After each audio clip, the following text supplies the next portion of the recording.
Hello friends, welcome to our channel. இன்றைக்கி வந்து நம்ம சேனலில் ரா மேங்கோ கேண்டி எப்படி பண்ணுறதுன்னு பார்க்க போகிறோம். இப்போ வாங்க எப்படி பண்ணுறதுன்னு பார்க்கலாம். இந்த கேண்டி பண்ணுறதுக்கு நான் வந்து ஒரு பெரிய மாங்காய் எடுத்திருக்கேன். இப்போ இதை வந்து நல்லா தோல் உரித்து கட் பண்ணி வச்சுருக்கேன். இப்போ நம்ம கட் பண்ணி வச்ச மாங்காவை வந்து இந்த மிக்சியில் சேர்த்துக்கலாம்.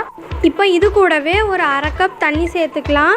இப்போ இதை வந்து நல்லா அரைச்சி எடுத்துக்கணும்.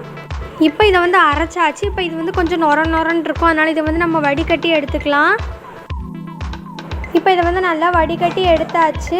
இப்போ இது வந்து இருக்கட்டும், நம்ம கேண்டி வந்து செய்ய ஸ்டார்ட் பண்ணலாம். இப்போ ஒரு பேனில் நான் வந்து 1 கப் சர்க்கரை சேர்த்துக்கிறேன். சர்க்கரை சேர்த்தாச்சு. இப்போ இதில் வந்து நம்ம அரைச்சி வச்சுருந்த அந்த மாங்காவோட ஜூஸ் வந்து இதில் சேர்த்துக்கலாம். சேர்த்துட்டு இதை வந்து நல்லா மிக்ஸ் பண்ணி விட்டுக்கணும். இதில் வந்து தண்ணி சேர்க்கக்கூடாது, டேரெக்டாக சுகர் போட்டு அந்த ஜூஸு தான் சேர்த்துக்கணும். இப்போ இந்த சர்க்கரை வந்து நல்லா மெல்ட் ஆகி ஒரு கொதி வரட்டும். இப்போ நம்மளோட சர்க்கரை வந்து நல்லா மெல்ட் ஆகிருச்சு. இந்த மாதிரி எவ்வளோ சூப்பராக இருக்குது பாருங்கள். ஆனால் இந்த ஸ்டேஜில் நிறுத்திடக்கூடாது, இன்னும் கொஞ்சம் நல்லா கொதி வரணும், நல்லா இன்னும் திக்காக இருக்கணும். மாதிரி தான் இருக்கணும். கொஞ்சம் கலர் வந்து சேஞ்ச் ஆகி நல்லா திக்காக இருக்கணும்.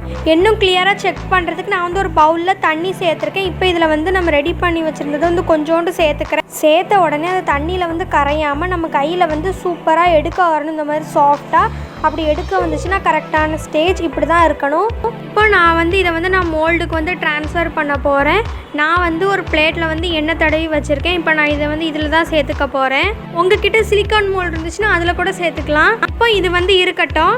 இப்போ நம்மளுடைய கேண்டீஸ் வந்து சூப்பராக ரெடி ஆயிருச்சு. அது வந்து முழுசாக செட் ஆகிறதுக்குள்ளே நான் வந்து அதை வந்து எடுத்து இந்த மாதிரி ஷேப் பண்ணி வச்சுட்டேன். அதனால இப்படி இருக்கும். உங்ககிட்ட மோல்டு இருந்துச்சுன்னா டேரெக்டாக கூட சேர்த்துக்கலாம். இப்போ நம்மளோட டேஸ்டியான யம்மியான மாங்காய் மிட்டாய் வந்து ரெடி ஆயிருச்சு. இந்த ரா மேங்கோ கேண்டி நீங்களும் வீட்டில் ட்ரை பண்ணி பாருங்கள். பாய்.